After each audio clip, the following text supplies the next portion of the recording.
नमस्कार, मैं डॉक्टर श्रद्धा वशिष्ठ आपका सबकी शिक्षा में बेहद स्वागत करती हूँ। आज की वीडियो है बहुत ज़्यादा महत्वपूर्ण क्योंकि आज की वीडियो के माध्यम से मैं आपके ढेर सारे सवालों का जवाब देने जा रही हूँ। सवाल कि हम अपने बच्चे का दाखिला EWS कैटेगरी के तहत दिल्ली के प्राइवेट स्कूल में करवाना चाहते हैं, तो क्या जो कागजात हम बच्चे के दाखिले के लिए इस्तेमाल करेंगे क्या वे दिल्ली के ही बने होने चाहिए। कई माता पिता पूछते हैं कि हम DG कैटेगरी के तहत हैं और हमें कास्ट सर्टिफिकेट की ज़रूरत पड़ेगी, तो क्या कास्ट सर्टिफिकेट दिल्ली के बाहर का चल सकता है या फिर दिल्ली का ही होना चाहिए। कई लोग पूछते हैं कि क्या हमारे बच्चे का जो बर्थ सर्टिफिकेट है यानी कि जन्म का प्रमाण पत्र क्या वह दिल्ली का ही होना चाहिए।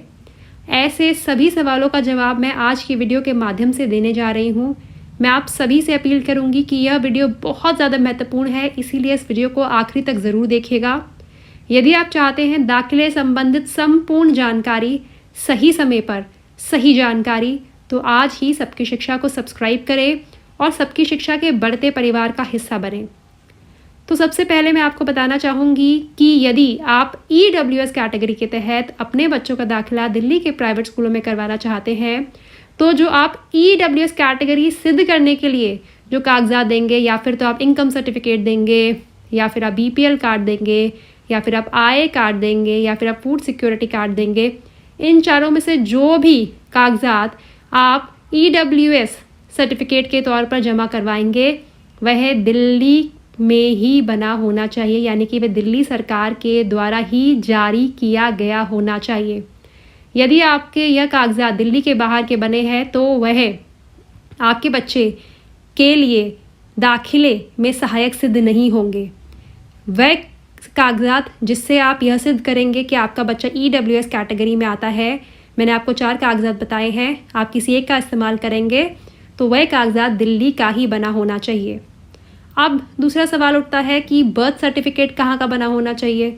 तो बर्थ सर्टिफिकेट में कोई ऐसा नियम नहीं है कि वह दिल्ली का ही बना होना चाहिए। बच्चा कहीं भी पैदा हुआ हो, लेकिन फ़िलहाल बच्चा अपने माता पिता के साथ या फिर अपने गार्जियन के साथ दिल्ली में रहता है, यह ज़रूरी है। तो बर्थ सर्टिफिकेट से संबंधित कोई ऐसा नियम नहीं है, तो बर्थ सर्टिफिकेट कहीं का भी बना होना चाहिए, जो बना है वो चल सकता है। अब बात आई घर के पते के प्रमाण पत्र की। तो घर के पते का जो प्रमाण पत्र है, क्योंकि दिल्ली में दाखिले हैं इसीलिए वह दिल्ली का ही बना होना चाहिए, यानी कि वह दिल्ली का एड्रेस हो, और जब दिल्ली का एड्रेस होगा तो वह दिल्ली का ही बना हुआ होगा। अब हम बात करते हैं DG कैटेगरी की।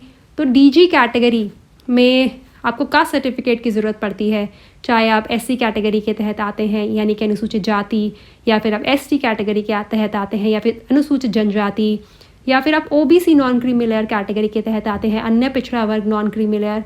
तो इसके लिए भी जो आप जाति सर्टिफिकेट यानी कि कास्ट सर्टिफिकेट जमा करवाएंगे अपने बच्चे के दाखिले के समय, और आपको उसकी ज़रूरत फॉर्म भरते समय भी पड़ेगी, वह भी दिल्ली का ही बना हुआ होना चाहिए।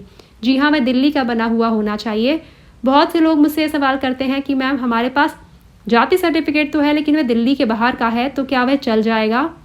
तो मेरा जवाब है जी नहीं, जाति सर्टिफिकेट दिल्ली का ही होना चाहिए। साथ ही DG कैटेगरी को भी बर्थ सर्टिफिकेट की ज़रूरत पड़ती है बच्चे के, तो वह कहीं का भी बना हो चल जाएगा, चाहे दिल्ली का चाहे दिल्ली के बाहर का। और DG कैटेगरी को ज़रूरत पड़ती है एड्रेस प्रूफ की, यानी घर के पते के प्रमाण पत्र के कागजात की, जिसमें आप सभी को पता है आधार कार्ड, पासपोर्ट, अधिवास प्रपत्र, बिजली पानी, MTNL का बिल, राशन कार्ड या फिर वोटर ID, बहुत सारे कागजात हैं, इनमें से कोई भी आप दे सकते हैं। लेकिन क्योंकि दिल्ली में दाखिले हैं, दिल्ली का एड्रेस होगा, तो जाहिर है कागजात भी दिल्ली के ही बने होंगे। तो उम्मीद करती हूँ आपको समझ आ गया होगा कि जो सर्टिफिकेट यह सिद्ध करता है कि आपका बच्चा किस कैटेगरी का है, वह EWS कैटेगरी में आ रहा है या वह DG कैटेगरी में आ रहा है, तो वह तो दिल्ली का ही बना हुआ होना चाहिए। अब भाई बर्थ सर्टिफिकेट की, तो बर्थ सर्टिफिकेट कहीं का भी हो, चाहे बच्चा कश्मीर में पैदा हुआ है या फिर वह बच्चा कन्याकुमारी में पैदा हुआ है, चाहे बच्चा असम में पैदा हुआ है या फिर वह गुजरात में पैदा हुआ है, वह कहीं भी पैदा हुआ है, लेकिन फ़िलहाल वह अपने परिवार के साथ या फिर अपने गार्जियन के साथ दिल्ली में रह रहा है, यह ज़रूरी है। तो बर्थ सर्टिफिकेट कहीं का भी हो चल जाएगा। और घर के पते का प्रमाण पत्र, जाहिर है दिल्ली के स्कूलों में दाखिला चाहिए तो घर के पते का प्रमाण पत्र दिल्ली का ही होना चाहिए। और घर के पते के प्रमाण पत्र के तो मैंने आपको तकरीबन 20-21 विकल्प बताए हुए हैं, आप किसी भी एक का इस्तेमाल कर अपने बच्चे का दाखिला दिल्ली के प्राइवेट स्कूलों में EWS ADG कैटेगरी के तहत निःशुल्क शिक्षा प्राप्त करने के लिए करवा सकते हैं। उम्मीद करती हूँ इस जानकारी से आपको लाभ होगा। मैंने कोशिश करी है सारी जानकारी आपको विस्तार में बताऊँ। यदि आपको हल्की सी भी शंका हो तो वीडियो को एक बार फिर से देखिएगा। कई बार ऐसा होता है कि हम वीडियो को जब 2-3 बार देखते हैं तो हमारे मन में जो भी कन्फ्यूजन है, शंका है, वह दूर हो जाती है। इसके बावजूद भी यदि कोई ऐसी दुविधा आपके मन में आए, कुछ ऐसा पॉइंट आए आपके मन में जिसकी वजह से आपको थोड़ी सी कन्फ्यूजन हो रही है, तो आप नीचे लिखे कमेंट सेक्शन में मुझे लिखकर बताएं।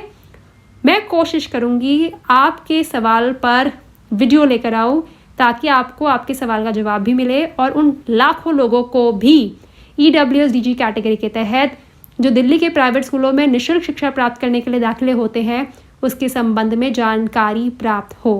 अब मुझे डॉक्टर श्रद्धा वशिष्ठ को इजाज़त दीजिए। नमस्कार।